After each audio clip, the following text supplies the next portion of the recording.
नमस्कार, आपण पाहत आहात एकच प्रहार न्यूज. पाहुयात काही ठळक आणि महत्त्वाच्या घडामोडी. आलेले त्या ठिकाणी वैद्यांनी यांनी जर सहकार्य केलं तर 30 रस्ता करून टाकू आपण, काय अडचण नाही. अहो आमच्यामध्ये जातीभेद नाहीच.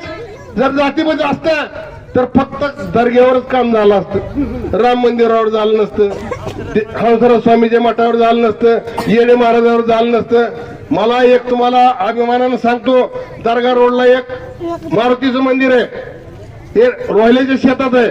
तिथं जायला रस्ता बी नव्हता, पण कुस्ती समाजाचा एक वयस्कर माणूस तो नित्य नियमानं प्रत्येक सोमवारी पाणी घालायला तिथं जायचं.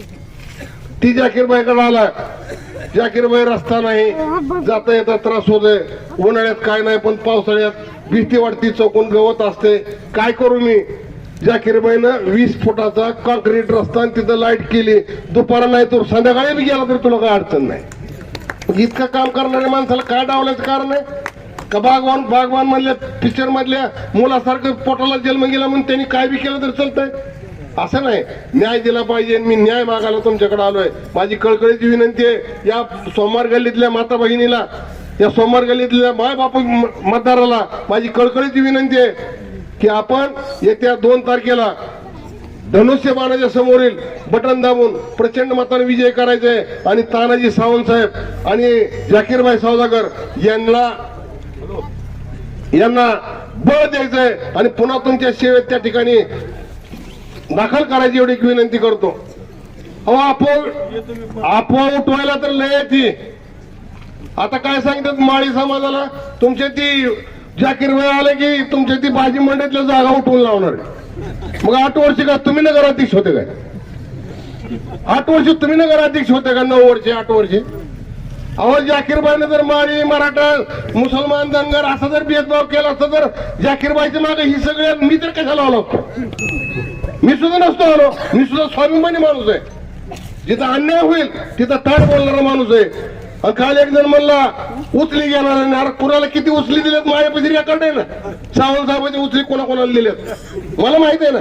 काल एक मोठा माणूस म्हणला उचली घेणारावर मी काय बोलत नाही. आणि नाही बोलायला जागाच नाही. माझ्या हाताला आणून दिलं बाळा तू. ह्या गोष्टी उपयोगाच्या नाहीत. म्हणून माझी कळकळीची विनंती आहे तुम्हाला. ही झालं जाकीरबाईचं काम.